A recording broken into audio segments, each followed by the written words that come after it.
በሕይወታችን ድካም ሲሰማን ምን እናደርጋለን?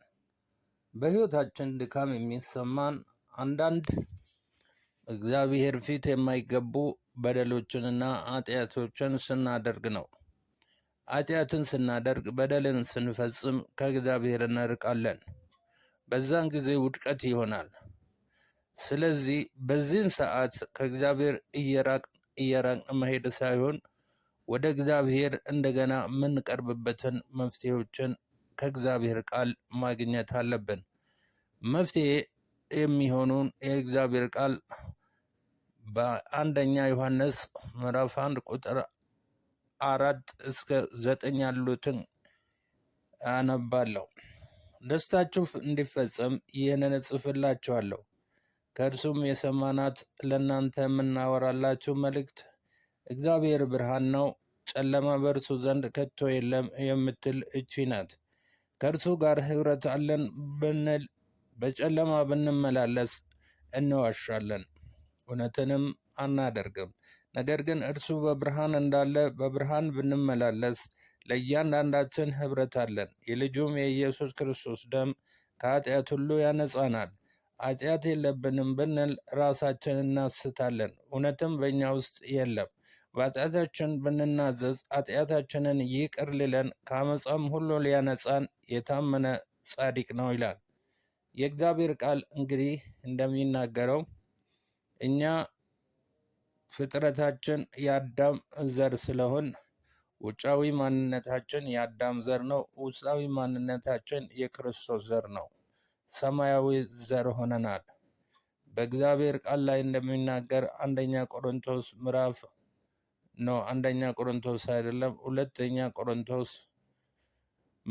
5 ከ17 ጀምሮ ማንም በክርስቶስ ቢሆን አዲስ ፍጥረት ነው፣ አሮጌው ነገር አልፏል፣ ሁሉም አዲስ ሆነዋል ይላል። በኢየሱስ ክርስቶስ በማመናችን እኛ አዲስ ፍጥረት ሆነናል። ውስጣችን አዲስ ፍጥረት ነው፣ ውጫችን አሮጌ ፍጥረት ነው። ስለዚህ ሁለቱ አሮጌውና አዲሱ አይስማማም። አንዳንድ ጊዜ ለአሮጌው ነገር ለውጫዊው አካላችን እናደላለን። ስለዚህ ስናውቅም ሳናውቅም እግዚአብሔርን እንበድላለን። እግዚአብሔርን በምንበድልበት ጊዜ በመካከላችን እንደገና የኃጢአት ግድግዳ ይቆማል። በዚህን ጊዜ ወደ እግዚአብሔር ተመልሰን መምጣት አለብን እንጂ በዛው ቀጥለን ከእግዚአብሔር ቤት መጥፋት የለብንም። ምክንያቱም እኛ ሰዎች በእግዚአብሔር መልክና አምሳል ነው የተፈጠርነው። የተፈጠርነውም ለእግዚአብሔር ነው እንጂ ለራሳችን አይደለንም። እግዚአብሔርን ልናገለግል እኛ የእግዚአብሔር ዕቃዎች ነን። ይሄ አሮጌ ማንነታችንም ቢሆን አዲሱ ማንነታችንን የያዘው ይሄ አሮጌው ማንነታችን ስለሆነ ከዚህ ከአሮጌው ማንነታችን ተለይተን ወደ አምላካችን እስከምንሄድ ድረስ በእግዚአብሔር ፊት በየዕለቱ ኃጢአታችንን በኢየሱስ ክርስቶስ ደም መታጠብ አለብን። ምንም ኃጢአት ባናደርግም በዓለም በነበርን ጊዜ ብዙ ኃጢአቶች በእኛ ላይ ተደፍድፏል። ይሄ የኃጢአት ዕድፍ በየጊዜው በኢየሱስ ክርስቶስ ደም እየታጠብን አመፃችን ሊወገድ ይገባል።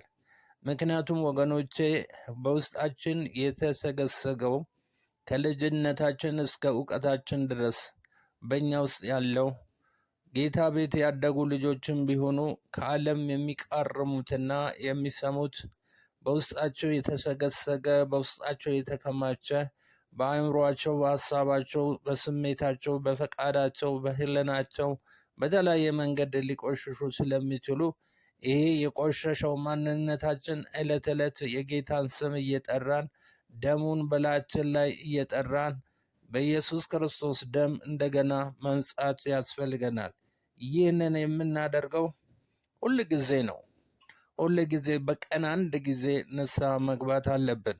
ምክንያቱም አሁን ለምሳሌ የውጭው ሰውነታችን እጃችንን ምግብ ከመብላታችን በፊት በቀን 3 ጊዜ የምንበላ ከሆነ 3 ጊዜ እንታጠባለን። በቀን 4 ጊዜ የምንበላ ከሆነ 4 ጊዜ እንታጠባለን። ሳንታጠብ ከበላን አንዳንድ የማይታዩ ጥቃቅን ቫይረሶች ወደ ሆዳችን ከገቡ በኋላ ያሳምሙናል። ስለዚህ ውድ ወገኖቼ የኃጢአት ቫይረስም አለ። ስለዚህ ስናውቅም ሳናውቅም ስለምንበድል፣ ስለምናሳዝን፣ እግዚአብሔርን ስለምናስቀይም እግዚአብሔር እንዳይቀየምብን ከእግዚአብሔር ጋር ለመስማማት ሁል ጊዜ የእግዚአብሔርን ፈቃድ ለማድረግ ውድ ወገኖቼ በእግዚአብሔር ፊት ንስሐ መግባት፣ በኢየሱስ ክርስቶስ ደም መታጠብ አለብን።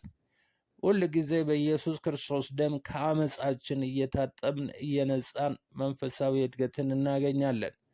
አሁን በኢየሱስ ደም በታጠብን ቁጥር ይሄ ከዚህ በፊት የነበረው በውስጣችን የነበረው አመፅ እየታጠበ ሲነጻ በምትኩ የእግዚአብሔርን ቃል ስናነብ የእግዚአብሔርን ቃል ቢያንስ በቀን 2 ጊዜ ጠዋትና ማታ ብናነብ የእግዚአብሔር ቃል በውስጣችን እየተከማቸ ድሮ በእኛ ውስጥ የነበረውን ቦታ እየተካ ዲስፕሌስ እያደረገ የእግዚአብሔርን ነገር ብቻ ማሰብ እንጀምራለን።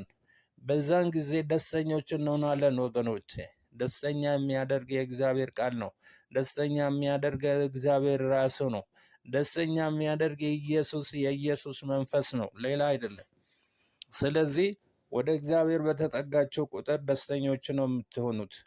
ሰው የሚለፋው የሚደክመው ደስታን ለማግኘት ነው። እኛ ግን በጌታችን በመድኃኒታችን በኢየሱስ ክርስቶስ እንዲሁ በነፃ ደስታን እናገኛለን። የኢየሱስ ክርስቶስንም ደም በላያችን ላይ ስንጠራ በእምነት ነው እንጂ የምንጠራው የኢየሱስ ክርስቶስ ደም የፈሰሰው ከዛሬ 2000 ዓመት በፊት ነው። ይህ ከዛሬ 2000 ዓመት በፊት የፈሰሰው የኢየሱስ ክርስቶስ ደም ዛሬም ትኩስ ነው። በእምነት ከዛኛው በቀራንዮ መስቀል ላይ የፈሰሰውን ደም በእምነት እንገናኝና በእምነት እንታጠባለን። የኢየሱስ ክርስቶስ ደም ከኃጢአት ሁሉ ያነጻል። ደስ አይልም ወገኖቼ? ስለዚህ እምነት የተባለው መንፈስ ነው። እምነት መንፈስ ነው። ይህንን የእምነትን መንፈስ በእኛና በእግዚአብሔር መካከል ይዘረጋል። እግዚአብሔር በሰማይ አለ። እግዚአብሔር በመንፈሱ ደግሞ በእኛ ውስጥ አለ። እግዚአብሔር ልጁን ማዕከል በማድረግ በልጁ በኢየሱስ ክርስቶስ በኩል ልጁ ኢየሱስ ክርስቶስ የእኛን ሕይወት ስለኖረ የእኛን ሕይወት ስለሚያውቅ ወደ እኛ ስለሚቀርብ ሁል ጊዜ ለእኛ ሊያማልድ በሰማይ ይኖራል። ስለ እኛ ያውቃል። ስለ እነርሱ ዋጋ ከፍያለሁ፣ ስለ እነርሱ ደሜን አፍስሻለሁ ይላል። ከአመፃችን ሊያነጻን የታመነና ጻድቅ ነው። ስለዚህ ውድ ወገኖቼ በውድቀት ጊዜ ወደ እግዚአብሔር ተመልሶ መቅረብ እንጂ ከእግዚአብሔር እየራቁ መሄድ የባሰ ኃጢአትን ማከማቸትና ለዚህ ለጊዜያዊው ነገር ስንል የዘላለማዊውን ነገር እንዳናጣ ይሁን። እግዚአብሔር ይባርካችሁ። ስላዳመጣችሁኝ ከኔ ጋር ስለነበራችሁ የእግዚአብሔር በረከት በያላችሁበት ያገኛችሁ እህቶች፣ ወንድሞች በመላው ዓለም ላይ ያላችሁ በጌታ በኢየሱስ ክርስቶስ ስም ባርኬያችኋለሁ። ተባረኩ። ለጊዜው እዚህ ላይ አበቃለሁ። በውድቀት ጊዜ ምን እናደርግ? በውድቀት ጊዜ ወድቀን በዛው እንዳንጠፋ ወደ እግዚአብሔር እንመለስ። ከእግዚአብሔር ጋር በኢየሱስ ክርስቶስ ደም እንታረቅ። ቢያንስ በቀን 1 ጊዜ በእግዚአብሔር ፊት ንስሐ እንግባ። አንድ ነገር ያጠፋን ሲመስለን በዛው ባጠፋንበት ቦታ ላይ ንስሐ ገብተን የጌታ ኢየሱስ ክርስቶስ ደም በላያችን ላይ ጠርተን በእምነት ታጥበን ነስተን እንደገና ከእግዚአብሔር ጋር ህብረት እናደርጋለን ማለት ነው። የህይወት አንድነት ከእግዚአብሔር ጋር፣ የህይወት አንድነት ከኢየሱስ ጋር፣ የህይወት አንድነት ከመንፈስ ቅዱስ ጋር፣ የህይወት አንድነት ከቅዱሳን ጋር እናደርጋለን ማለት ነው። ስሙ የተባረከ ይሁን። ተባረኩ። በኢየሱስ ስም ሻሎም።